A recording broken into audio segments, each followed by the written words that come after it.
Bu dünyada sadık bir dost tapalmadı. Bu dünyanın azabıga çidalmadı. Kimge yaktım,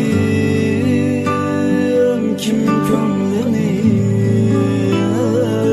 alalmadı.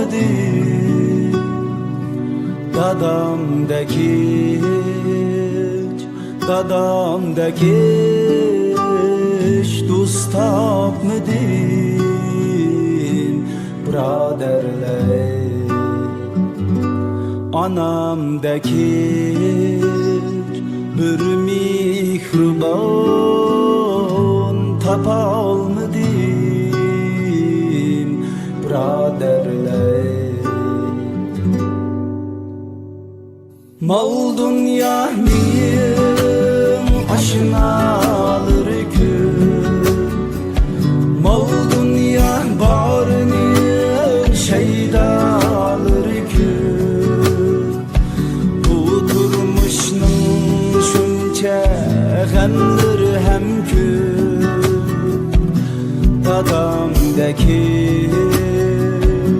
Dadamdaki dost tapmadım braderler. Anamdaki bir mihriban tapalmadım braderler.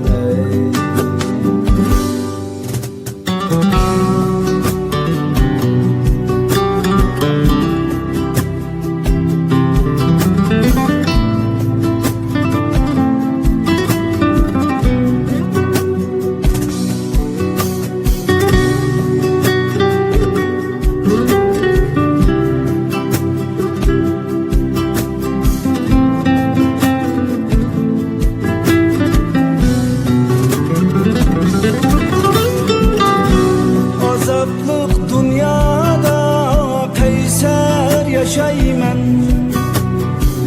kaygı elemlerde külüp yaşayman.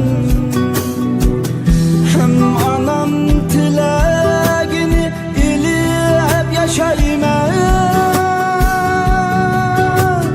Anam yakiş dost tapmadı braderler. Ata-anamın erkek oğlumen, vicdan hem gururluk erdek yigitmen.